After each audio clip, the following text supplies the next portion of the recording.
Hi, my name is Dr. Lester Hartman from Westwood Mansfield Pediatrics. This is about improving asthma control. We are in the Children's Network and we have 1/3 of the rate of emergency room visits than the mean of the Children's Hospital Network. And we intend to improve it even more.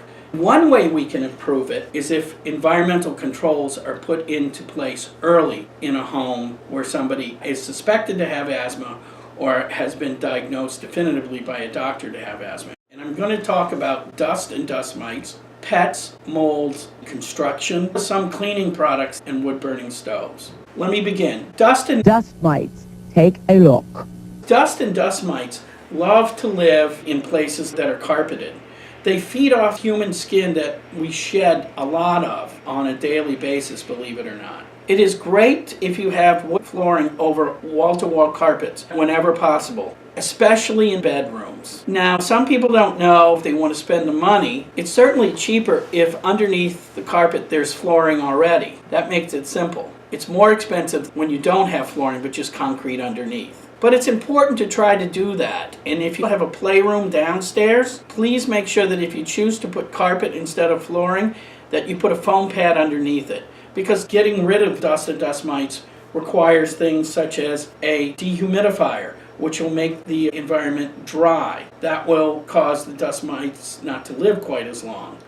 Also, a HEPA filter will filter out dust and dust mites in rooms, or even if there's put into a central air vent for heating or air conditioning. Getting mite-proof covers on your mattress, pillows, and box springs. I need to emphasize to you, and box springs.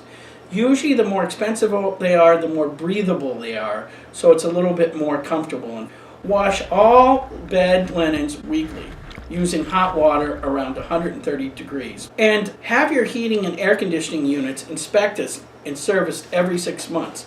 The key time is fall and spring. So it's good to get your ducts clean in the summer, and probably good to get them done in the early spring as well. Because when people turn their vents on for air conditioning, for heating, that creates dust and dust mites initially to come out. One of the commonest times to see emergency room visits and visits in the office are late September, October, early November, and March and April. So prepare yourself, and it will make a better quality of life for your child and for you, reducing days lost at work and days lost at school. Pets. Now, the controversial thing, and believe me, I love my pet. Ideally, if you don't have any pets, don't start getting pets. If you know your child's allergic, or if you have an asthmatic, it might be good to skin test them before putting a dog or a cat in your environment, because once you bond to it, you can't unbond. It's very difficult. And I think the key is, if you have a pet already, make sure your child's bedroom door is closed all the time. Contrary to popular opinion, there are no hypoallergenic breeds of dogs or cats. There's the canine F1 protein in dogs. It's in the urine, it's in the saliva, and it's on the hair or fur that the dog licks. Did you know it takes up to 2 years before the antigen of a cat leaves the house entirely? The cat antigen is so sticky, they found it on the ceiling in homes. Molds. Molds are a little bit trickier because they're a little bit more hidden at times, but obviously the common places you're going to see it are the bathroom and the playroom. And these are key areas where you should try to take mold out of as quickly as you can. Potted plants carry molds in them too. A HEPA filter can be really helpful with this. Repair and seal leaking roofs or pipes, and avoid carpet on concrete or damp floors, and storing items in damp areas. Another great factor can be construction in your house or in the neighborhood can trigger kids as well. Some cleaning products, if you're cleaning your floors with things, they should be not particularly aromatic or caustic when people inhale it.